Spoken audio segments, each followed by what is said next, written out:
Hello. My name is Lee Kara.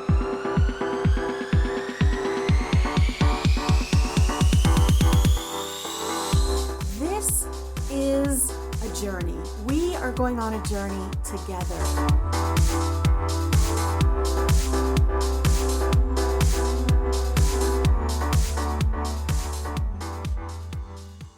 Unconditional love of self.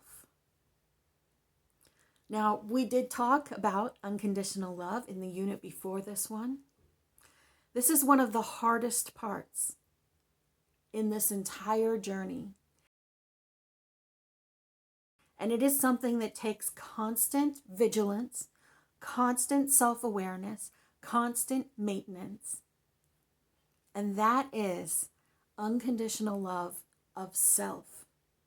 Loving yourself in a deep way. And that is very cliche. We hear about that a lot in just regular life. Oh, you need to love yourself more. Oh, how can you love anyone else if you don't love yourself? I love RuPaul. That's one of RuPaul's sayings.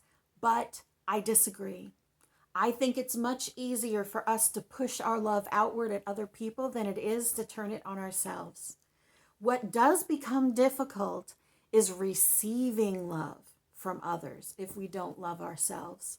Because it's easy to give someone else all of our love and save none for ourselves. But it is very difficult to accept love from others if we don't think we're worthy of it.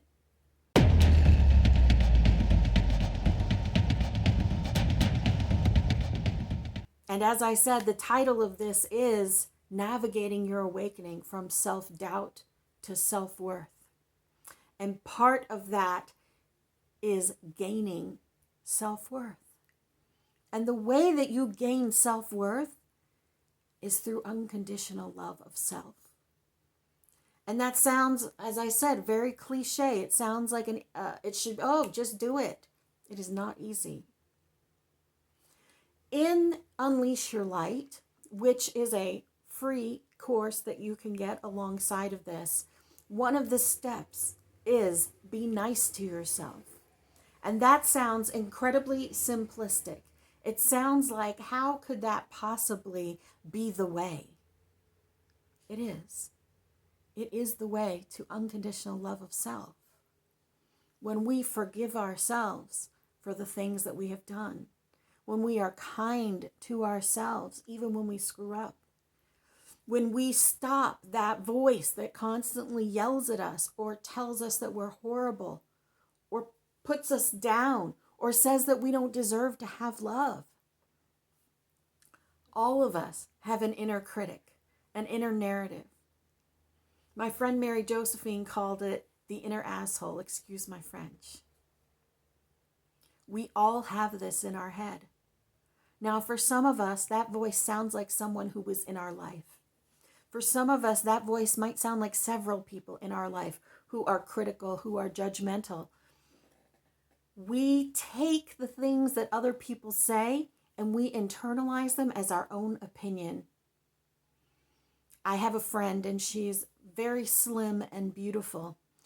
And when she was young, she went to a beach and some boys made fun of her. To this day, she won't wear a bikini. To this day, she hears the voices of those boys in her head, laughing at her and putting her down because of how she looked as a child. And here we are, 15, 20 years later, and she has missed years of enjoyment with her family, with her friends, because she refuses to put on a bathing suit. She has internalized the opinions of others and made them her own. Now, RuPaul does say something else that I love. Other people's opinions of me are none of my business. Those judgments that people have been giving you your whole life, you're not smart enough, you're not good enough, you'll never make it, you can't sing, you can't draw, you have no talent, get in the kitchen and make me a sandwich, whatever it is. All of those things that people have said to you, that you feel like you have to prove them wrong, or that you have said, yes, you're right. I have no talent. I am ugly. I am disgusting. I am stupid. You have internalized other people's opinions of you. Now you might say, but I did that and that was stupid. That's an action. That's not you. It doesn't make you stupid because you do something stupid. We must turn that unconditional love and empathy that we have been practicing on others on ourselves. Because when we do that, we are giving the God energy within us a hug. We are giving the divine energy within us a big old hug. We are acknowledging it and we are embracing it. One of the phrases that I like to say when I'm doing those shows on loving yourself is that inside of each one of you rides the energy of the light, guardian angel, your guides, God, those that have been closest to you, your ancestors, however you like to put it. They are listening to every word that you say to yourself. Would you say those things to an angel? Would you say those things to your guide? Would you say those things to your grandparent? You would not. Would you say these things to your best friend? Probably not. If you wouldn't say it to them, don't say it to yourself. If you wouldn't share it that way with others, don't use it on yourself. We must extend the same empathy for others to ourselves because our human has worked very hard to be separate from the unconditional love within us. And if we are integrating the two, then we must embrace all parts of the human. We must accept ourselves exactly as we are right now, faults and all. Faults and all. What you are going through is preparing you for the next stage of your journey. And you may feel like you're doing everything wrong. And you may feel like you've screwed up your life in a way that can never, ever be retrieved. You may feel like the biggest piece of garbage on the planet sometimes.